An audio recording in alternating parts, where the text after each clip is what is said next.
ਤੁਹਾਡਾ ਸਾਰਿਆਂ ਦਾ ਜੀ ਆਇਆਂ ਨੂੰ ਆਖਦੇ ਹਾਂ ਜੀ ਇੱਕ ਵਾਰੀ ਜ਼ੋਰਦਾਰ ਤਾਲੀਆਂ for this wonderful project 5th Chandigarh Music and Film Festival 2025. This is 4th time I'm hosting this. Let's start with this conversation about music. ਕਹਿੰਦੇ ਕਿਸੇ ਨੂੰ ਸਭ ਤੋਂ ਵਧੀਆ ਦੁਆ ਦੇਣੀ ਹੋਵੇ, ਆਸ਼ੀਰਵਾਦ ਦੇਣਾ ਹੋਵੇ, ਉਹਨੂੰ ਕਹੋ ਕਿ ਤੇਰੀ ਉਮਰ ਲੋਕ ਗੀਤਾਂ ਵਰਗੀ ਹੋਵੇ, ਤੇਰੀ ਰੂਹ ਲੋਕ ਗੀਤਾਂ ਵਰਗੀ ਹੋਵੇ।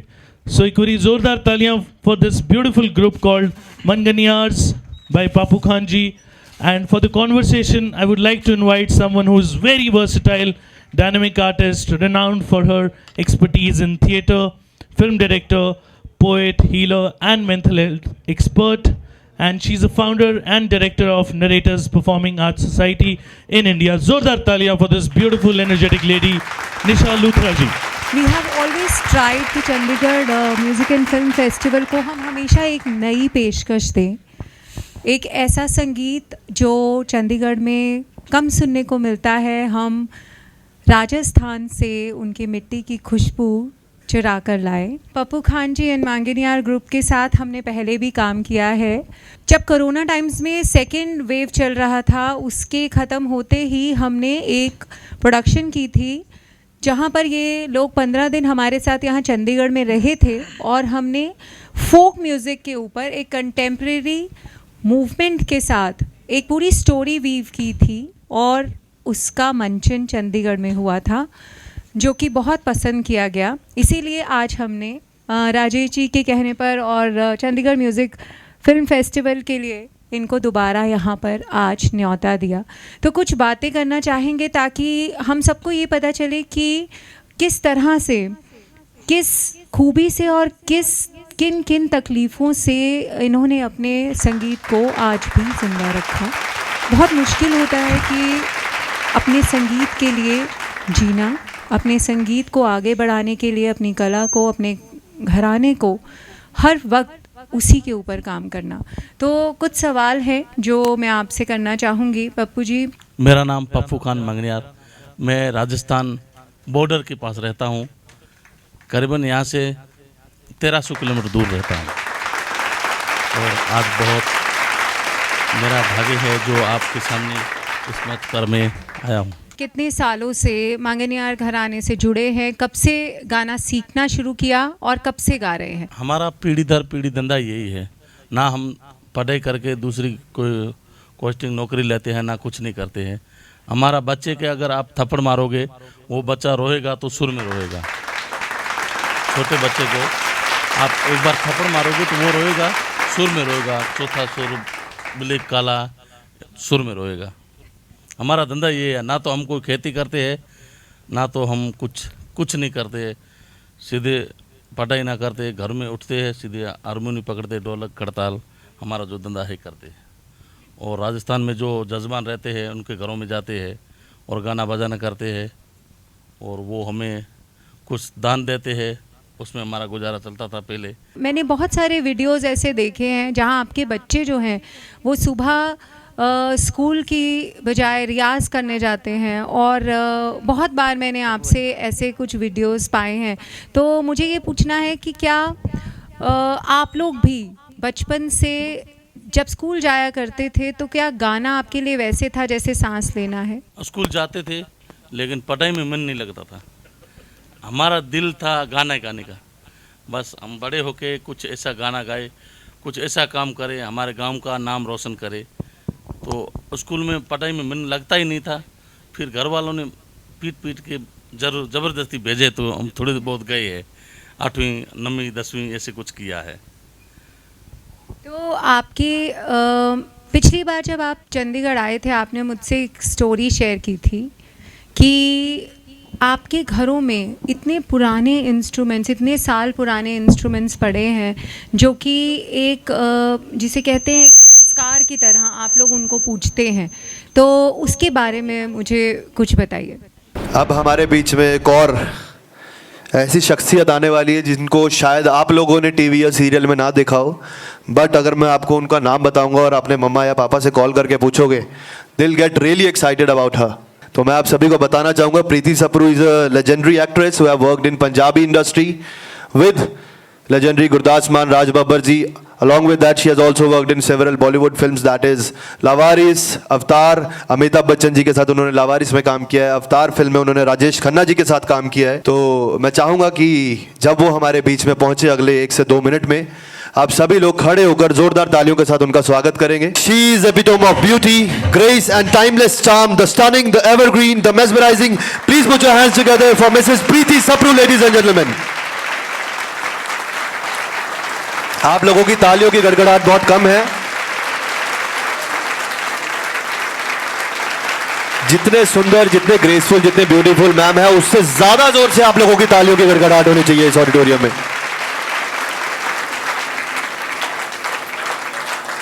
Most welcome ma'am.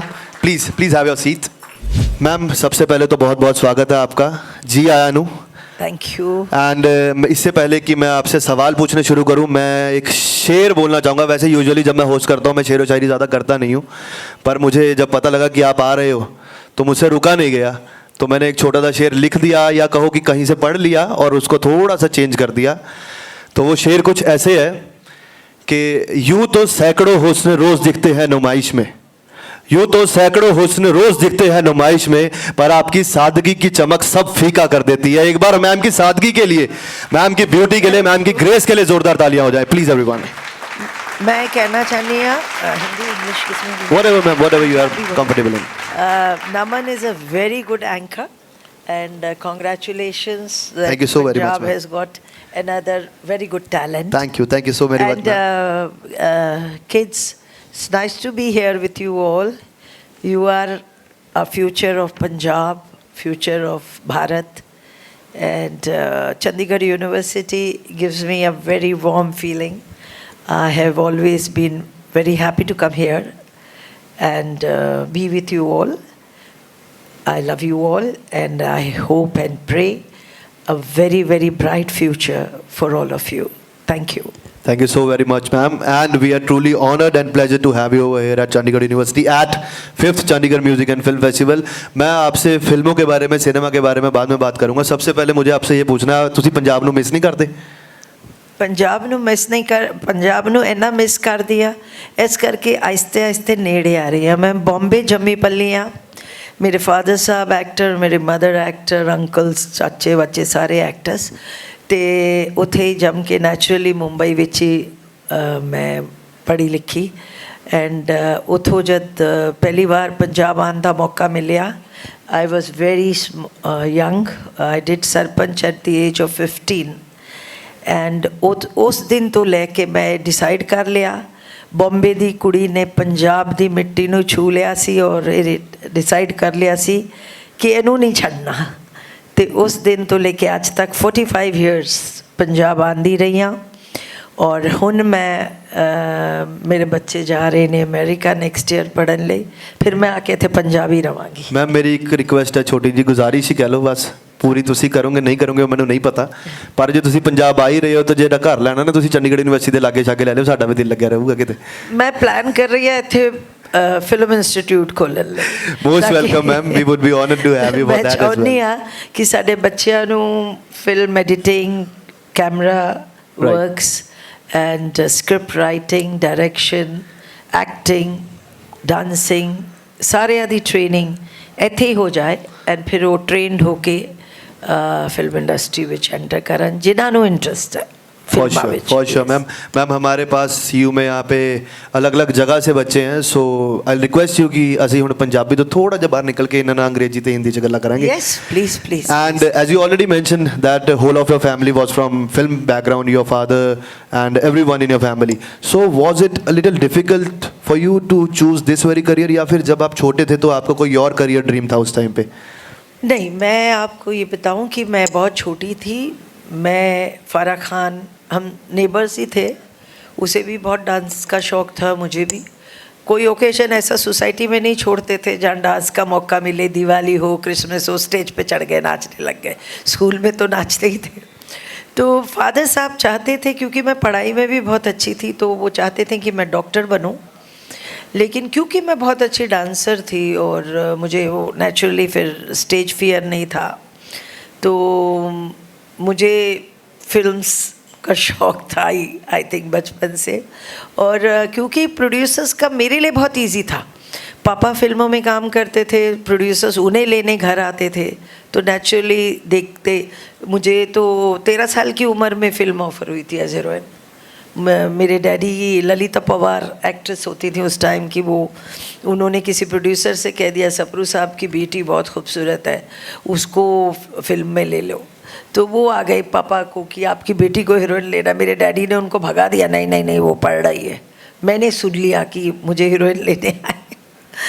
तो मैंने फिर नेक्स्ट प्रोड्यूसर जब आया नीचे, उसने बुला के, मैं नीचे वो खेल रही थी, क्या बोलते हैं वो, लंगड़ी बच्चों के साथ, तो उन्होंने बुला के कहा बेटा सुनो तो आप फिल्मों में काम करोगी, हम अफ्रीका में फिल्म बना रहे। ये थे धर्मेंद्र जी के जीजा जी, शेर जंग सिंह पंछी।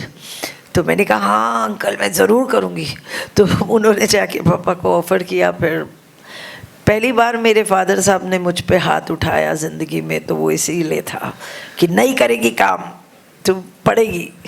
अच्छा, बाद में वो मान गए फिर या ऐसे ही चलता रहा फिर? मैंने ज़िद की और मैंने उन्हें ये हौसला दिया कि ये फिल्म करने दो, मैं पढ़ूंगी भी साथ में, मैं फिल्म भी करूंगी, मैं पढ़ूंगी भी। तो बस ऐसे ही देखिए, जो होना होता है ना वो होके रखता है। I am a little very spiritual person. God had destined this because my father was to die very soon. My first film was to release. My father died 6 days before that. So I was destined to take the responsibility of the family. So that's why I chose films maybe.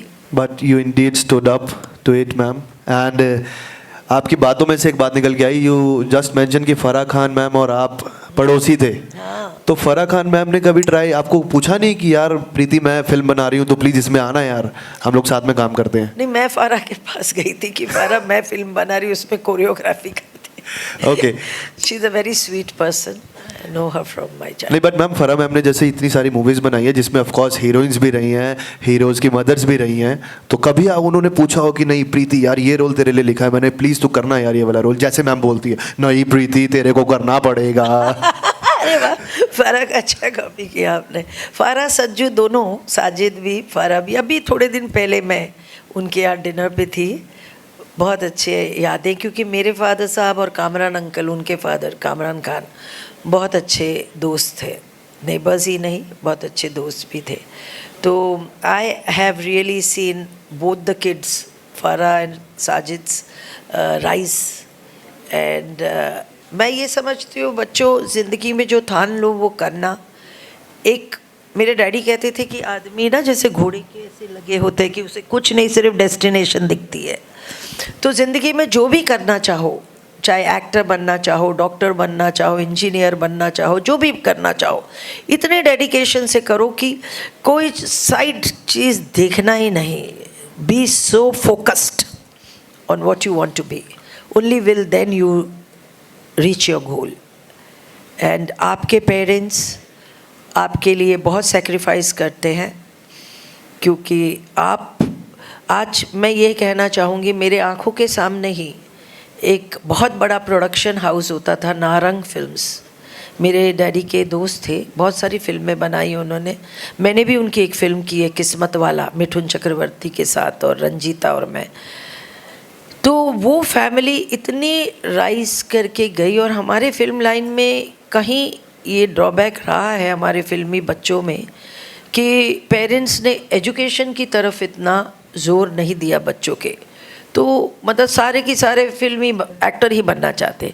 मैं नहीं कहती actor बनने में कोई गलत वो है, but competition बहुत है और फिर आपकी डेस्टिनी भी है। लेकिन एजुकेशन ज़रूर अपनी कंप्लीट कीजिए। Graduation is must for every child. मैं खुद अपने दोनों बेटियों को पढ़ा रही हूँ। I am married in an army background, so my husband is very keen कि बच्चे पहले पढ़े लिखे। मैं आपको वो नारंग साहब की फैमिली का इसलिए एग्जाम्पल दे रही थी, मिलियंस छोड़ा माँ बाप ने बच्चों के लिए, लेकिन एजुकेशन नहीं दी थी, तो बच्चों ने वो सब उजाड़ दिया। उन्हें अपनी ज़िंदगी संभालना ही नहीं आया। Education trains you face all circumstances make your decisions. I feel education is must. Today we have with us one of the most versatile, most talented actors of industry of Indian cinema. Whether it's Bollywood, Bengali films or new age web series space, he has left an unforgettable mark with each performance. From DFD to Lutera, from Section 375, shows like Mirzapur, Criminal Justice, Andekhi and many more. Please put your hands together for me. लोगों की तालियां रोकनी नहीं चाहिए. We will be welcoming Mr. Dibyendu Bhattacharya on the behalf of CMFF.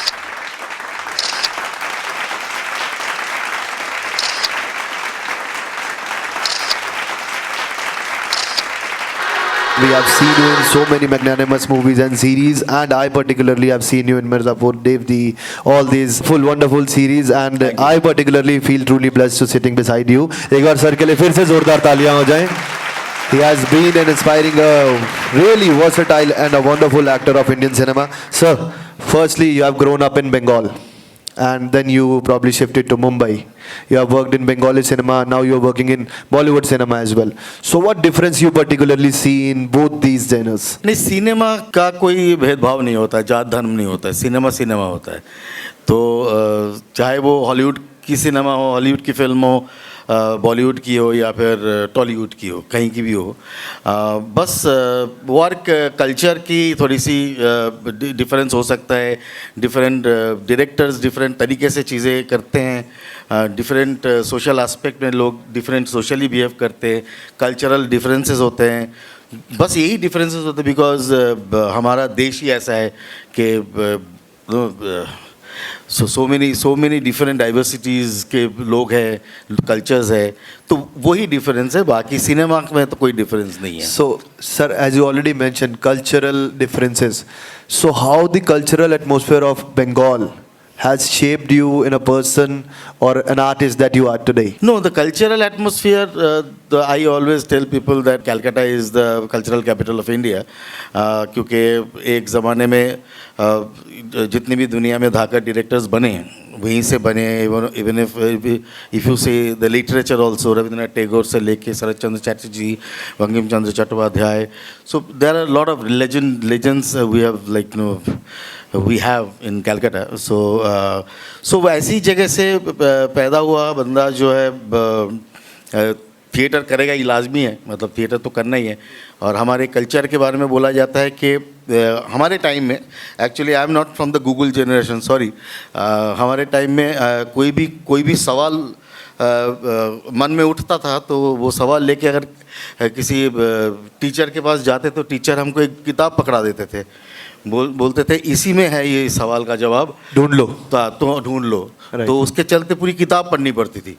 तो जाने अनजाने में थोड़ा ज्ञान बढ़ जाता था. हमारा कोई बड़प्पन नहीं इसमें, वो टीचरों के बड़प्पन. Right, sir. Sir, as you have graduated from NSG and you already mentioned that you are from theatre background, so NSG के experience के बारे में कुछ बताइए हमें. When did you went over there? कहाँ पे आपने वहाँ पे किसके साथ, क्योंकि obviously आपके साथ जो रहे होंगे NSG में, they must be sort of stars, अभी बन गए होंगे मे भी शायद उनमें से कुछ लोग. तो वहाँ का एक्सपीरियंस आपका कैसा रहा, and what would you like to suggest to all the aspiring actors कि वो NSG की ट्राई करे ना करे, वहाँ का एक्सपीरियंस कैसा रहता है जनरली? देखिए, NSG national school of drama एक बहुत ही we used to call earlier it used to call the Asian theatre institute. तो मतलब नेशनल स्कूल ऑफ ड्रामा इकलौता ऐसा इंस्टीट्यूट है जो सिर्फ थिएटर आर्ट को प्रोवाइड करता है, मतलब इसे ड्रामेटिक आर्ट्स के ऊपर काम होता है. और नेशनल स्कूल ऑफ ड्रामा में दाखिला बहुत टफ हो जाता है क्योंकि सीट्स बहुत लिमिटेड है और स्कॉलरशिप प्रोग्राम है. और आपको इस मतलब नेशनल स्कूल ऑफ ड्रामा में कोई नए बंदे को वो लेते नहीं है, मतलब आपने कुछ किया हुआ है और ग्रेजुएट है तभी आपको वहाँ मतलब एलिजिबिलिटीज़ आपकी होती है कि आप वहाँ जाके फॉर्म भर सकते हैं. बाकी आगे होगा या नहीं होगा वो काफ़ी डिफ़िकल्ट मामला है. लेकिन एक बार चले जाने के बाद, एक बार अगर एडमिशन लेने के बाद देन वो 3 साल पलक झपक से बीत जाते हैं क्योंकि वो इतना कुछ है, वो 24/7 का कोर्स है. मतलब रात को 3:30 बजे भी हम रिहर्सल करते थे, हम कभी कभार हॉस्टल भी नहीं जा पाते थे. तो हमारे टाइम में बहुत ही दिग्गज टीचर्स हमको मिले। नसीर भाई हमको पढ़ाने आते थे, पंकज कपूर हमको पढ़ाने आते थे, और भी मतलब ये नाम तो लोग जानते हैं, लेकिन और भी थिएटर के धुरंधर डायरेक्टर्स हमको पढ़ाने आते थे। उर्मिला मातोंडकर, सनी देओल, अमृता सिंह, ना जाने कितनों के साथ काम किया है, कितनों को प्लेटफॉर्म दिया है, कितनों को लॉन्च किया है। बहुत ही फेमस, बहुत ही रिनाउंड और बहुत ही अच्छे डायरेक्टर, उससे भी अच्छे वो इंसान है। फर्स्ट राहुल रवेल जी ने बहुत सारी फेमस हिंदी मूवीज बनाई हैं, जिसमें कि बेताब, अर्जुन पंडित और भी बहुत सारी मूवीज, जिसमें सनी देओल, ऐश्वर्या राय, उर्मिला जी, शाहरुख खान, इन सबके साथ काम किया है। I request you all to kindly rise up on your seats and please give a guard of honour to our veteran, our legendary director, Mr. Rahul Ravel ji, the man who introduced Sunny Deol and Amrita Singh to silver screen, the one and only Mr. Rahul Ravel, ladies and gentlemen. Please put your hands together for Mr. Rahul Ravel. The brain of Bengal and the power of Punjab, that was very important during our freedom struggle. All you know that. Mother is the Bengali and father is the Punjabi. So, Rahul Ravel ji. And Rahul ji, of course, you born to a filmy family. I mean, everything was there. And you were lucky that, I mean, I'm not saying lucky in a way that Rishi Kapoor was your friend since nursery. Yeah. And at a very tender age, at the age of 15, when people are having chocolate or cold drinks, that time you started assisting Raj Kapoor. So you have written a lovely book as a memoir on Thank Raj you. Kapoor. Let's start with Raj Kapoor. Then we'll come to all the other. Well, what can I say about Raj Kapoor? मुझे लगता है कि इससे बड़ी हस्ती इस industry में हुई नहीं है और ना कभी होगी। जितना नॉलेज उनको था फिल्मों के बारे में वो मौजूद नहीं किसी और के। और मैं बहुत लकी हूँ, I am very lucky to have learned so much from him. Whatever little I know is whatever I have learned from him, and I'm very fortunate for that. Do you recall your first meeting? Not as Chintu's father, but as, of course, I mean, he was Raj Kapoor before then. Yeah, naturally. But as when Chintu ji, I mean, like Rishi Kapoor ji asked you to, why don't you assist, or how the things happen, if you can little bit See, elaborate. I went to, I'd finished my school, and I was a 15-year-old. And Chintu called me up and said, you got holidays. Because I had 6 months off. मैं plan कर रहा था Canada जाके nuclear science पढ़ने का। Yes. तो चिंटू ने कहा मेरे से कि राहुल पापा कल से शूटिंग शुरू कर रहे हैं। मेरा नाम जोकर के वो पोर्शन जो सर्कस वाला था वो एपिसोड से, और बहुत सी रशियन लड़कियां आई हुई हैं, यंग लड़कियां छोटे छोटे कपड़े पहन कर घूमती है सेट पे, तो it's very nice to watch. तो मैंने कहा यार ये तो आइडिया बहुत ही अच्छा, अभी एग्जाम खत्म हुए, to go and watch young girls in short clothes, nothing better than that. That's to Russia. और जब मैं गया वहाँ पर तो मैंने सामने देखा राज अंकल, उन दिनों मैं उसको कॉल हिम राज अंकल, और देन ही चेंज टू राज साहब बिकॉज आई स्टार्टेड वर्किंग। तो मैंने एक शख्स को देखा जो he was at the centre and the command of everything. There was one man controlling about 5,000 people alone. At the tip of his finger, he was controlling the unit, the crowd watching, the Indian circus artists, the Russian circus artists, actors, and meticulously this man was conducting everybody, knowing what he's saying.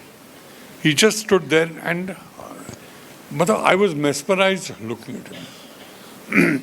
फिर वो तो बहुत ही अच्छा हुआ, mesmerized me. तो then I got to this. अच्छा ये बुरा हुआ कि जो लड़कियां हमने देखी थी हमने देखी नहीं, और आज मैं ढूंढ रहा हूँ लड़कियां दिखती नहीं मुझे आजकल, हम वो छोटी सी छोटे छोटे कपड़े पहने हुए, तो ये एक प्रॉब्लम हो गई। खैर तो उसके बाद फिर वो शूटिंग की रोज सुबह होती थी, I used to go every day, and then one day I told my father I would like to join him as assistant. I got 6 months before I go to Canada. So Papa spoke to Raj Sahab, and Raj Sahab said, I saw you on the set, Subroz Athe, and I could see the dedication. But मैं इतना बोलूँ तुमको कि तुमको 3 महीने काम करना है, 3 महीने कर लो, 6 महीने के बाद जाना है चले जाओ। लेकिन इस इंडस्ट्री का कीड़ा जब किसी को काटता है ना तो वो छोड़ता नहीं है। तो ये तुम मेंटली प्रिपेयर हो रहे हो कि तुम भूल जाओगे। तो मैं कहा पापा से, मैं कहा ये क्या है यार, मैं कनाडा तो पक्का रहूँगा। तो रात से बोला कल से आ जाओ काम पे। जोरदार तालियों के साथ अपनी अपनी जगह पर खड़े होकर स्वागत करेंगे हम। I request you all to kindly rise upon your seats. We have received our eminent dignitaries of the day, Mr. Ali Asgar, Mr. Mushtaq Khan. Ladies and gentlemen, please put your hands together for the team of Love Karu Ya Shaadi, renowned actors Ali Asgar, Mushtaq Khan, and the director of the film, Mr. Jai Prakash Shaw. आप लोगों की जोरदार तालियां होनी चाहिए. Please welcome the star cast of Love Karu Ya Shaadi. And we are yet ready for another insightful session with this very star cast of Love Karu Ya Shaadi. So I just saw and witnessed a very heartwarming moment जब राहुल रवेल जी, जो कि हमारे renowned और veteran director हैं, जिन्होंने सनी देओल और ना जाने पर कितने बड़े स्टार्स को लॉन्च किया है बॉलीवुड में, उन्होंने इस फिल्म का जब प्रोमो देखा, सो ही एक्चुअली प्रेज्ड योर वर्क. तो तब आपकी फीलिंग्स क्या थी और कैसा लगा आपको वो सारी बातें सुनकर? बहुत अच्छा. मैं तो तहे दिल से चंडीगढ़ फिल्म फेस्टिवल और यहाँ के यूनिवर्सिटी का शुक्रगुजार हूँ जो है ऐसे समारोह में हमारी फिल्म को दिखाने का मौका दिया. जाहिर सी बात है, राहुल रवेल सर इंडस्ट्री के बहुत बड़े दिग्गज डायरेक्टर हैं और उनके मुंह से ये शब्द सुनना हमारे लिए कोई रिवार्ड और अवार्ड कम नहीं था. जी, thank you so very much sir, and we indeed wish you all the best for your this film Love Karu Ya Shaadi and of course all your future endeavors as well. Moving ahead to Mr. Mushtaq Khan. एक बार Mushtaq sir के लिए जोरदार तालियां हो जाए everyone please. We are truly blessed and honored to have you over here sir. एक बार sir के लिए फिर से जोरदार तालियां हो जाए क्योंकि सर मेरे फेवरेट हैं. और वेलकम में सर जो आपने वो डायलॉग बोला था ना, इंडीड हम आपके आने से पहले आधे घंटे से वही एक डायलॉग डिस्कस कर रहे हैं. बाय गॉड, किसी को पूछा मैंने कि सर की कौन सी फिल्म देखी है, इन्होंने फिल्में सारी गिना दी लेकिन डायलॉग सिर्फ एक ही याद है, मेरी एक टांग नकली थी. तो सबसे पहले मैं सर को रिक्वेस्ट करूंगा सर प्लीज़ एक बार डायलॉग हो जाए, उसके बाद मैं इंटरव्यू करूंगा आपका. सबसे पहले तो मैं आपका शुक्रिया अदा करता हूँ, मेरे डायरेक्टर जयप्रकाश जायसवाल का शुक्रिया अदा करता हूँ, मेरे दोस्त अली असगर यहाँ पर, इनके साथ हम लोग आपके बीच आए हैं और इतना अच्छा हुजूम, इतने बच्चों को देख करके ऐसा लग रहा है अपना स्कूल अपना कॉलेज याद आ रहा है. Thank you very much. Chandigarh हमेशा से एक खूबसूरत शहर रहा है और मेरा पसंदीदा, मेरा फेवरेट शहर रहा है. तो thank you very much, thank you. अब जहाँ तक ये डायलॉग का सवाल है, ये बड़ा ये मेरे लिए कहीं मतलब ऐसा हो जाता है कि मैं अभी क्या करूं, क्योंकि इतना पसंद किया गया है, इसके लिए बहुत बहुत शुक्रिया. अब जैसे कि आप जानते हैं इसका बैकग्राउंड तो आपको मालूम है कि नाना पाटेकर को गुस्सा आता है तो वो खुद नहीं बोलता, मुझे रखा हुआ है, विजिटिंग कार्ड बनाया हुआ है, बता बता बल्लू बता बता मैं क्या करूं इसका, बता बता अभी बता. जब मुझे गुस्सा आता है तो मैं क्या करता हूँ. मेरी एक टांग नकली है, मैं हॉकी का बहुत बड़ा खिलाड़ी था. एक दिन मेरे मुंह से उदय भाई के लिए कुछ गलत निकल गया तो उदय भाई ने मेरी हॉकी स्टिक से मेरी टांग के 2 टुकड़े कर दिए, लेकिन दिल के बहुत अच्छे हैं, फौरन अस्पताल लेके गए, ऑपरेशन करवाए, नई टांग लगवा दी, घर तक छोड़ के आए और पूरा अस्पताल का खर्चा दिया, बीवी के लिए साड़ी, बच्चों के लिए खिलौना. मेरी एक टांग नकली, बस बस बस बस बस. Thank you very much. Thank you so very much sir. एक बार सर के लिए जोरदार तालियां हो जाए प्लीज एवरीवन. सर ये डायलॉग की बात कंटिन्यू करते हुए मैं आपसे ये पूछना चाहूँगा कि ये dialogue actually it was written या फिर कुछ आपके इनपुट्स भी थे, कुछ इम्प्रोवाइजेशन थी कि ऐसा करके मतलब ऐसे करूँगा मैं थोड़ा टेढ़ा सा चल के? नहीं, एक्चुअली ये डायलॉग तो जो थे वो अनीस भाई बेसिकली राइटर है, बहुत अच्छे राइटर हैं और कॉमिक का उनको सेंस, कमाल का सेंस है, उनका ह्यूमर जो है वो बहुत अच्छा है और उसके बाद फिर वो डायरेक्टर भी हैं, तो वो उनके दिमाग में था ये. तो मैं तो 4-5 दिन जब मैं शूटिंग किया तो मैं खड़ा ही था ऐसा. अक्षय कुमार, नाना पाटेकर, अनिल कपूर, मेरे सारे साथी डायलॉग बोल रहे हैं और मैं चुपचाप खड़ा हूँ. तो मैं परेशान हो गया था. 5वें-6वें दिन मैंने अनीस भाई को बोला, अनीस भाई मैं रातों में सो नहीं पा रहा हूँ, कुछ खा नहीं पा रहा हूँ. बोले क्या हो गया, क्या बात है भाई, क्या कर रहे आपको, क्या परेशानी, आपको खाना नहीं मिल रहा है, कोई प्रोडक्शन की तरफ से कुछ प्रॉब्लम है? मैंने कहा सर मेरे को प्रोडक्शन की तरफ से नहीं, आपकी तरफ से प्रॉब्लम है. बोले क्या हो गया बताओ यार. तो कहने लगे कि मैंने कहा कि सर मैं 7-8 दिन से खड़ा हूँ स्टिक लेकर के, कोई लाइन नहीं कुछ नहीं, क्या कर रहा हूँ मैं यहाँ पर. दुबई में क्यों लेके आ गए सर? इसके पहले तो आपने मुझे बाकी फिल्मों में अच्छा रोल दिया। अरे भैया आप देखो, मेरे दिमाग में यहाँ पर है ये रोल में आपका कि आपको क्या करवाना है, आप थोड़ा और वेट कीजिए, पेशेंस रखिए मुश्ताक भाई, काम होगा। और यकीन मानिए कुछ दिनों के बाद जब ये सीन आया और मुझे उन्होंने कहा कि भाई ये है तुम्हारा रोल, तो फिर उसके बाद हमारा डिस्कशन हुआ और ये कहा गया कि अब इसको कैसे करना है। तो मेरे दिमाग में एक ही बात आई कि मैंने कहा सर ये बताइए, ये सीन एक ही सीन है कि ऐसे? और बोले नहीं, ये कई जगह ही ऐसा सीन आएगा जहाँ पे उसको बोलेगा कि बता इनको बता, क्योंकि उसके मिलने वाले जो है, एक तो उनकी बहन है जो उसको प्यार करती है अक्षय कुमार को, जब उसको मालूम होता है कि वो गैंगस्टर है तो वो पीछे हट जाता है, तो उसको संभालना है, उसको पता अगर मेरी बहन से शादी नहीं किया तो तेरा क्या होने वाला है।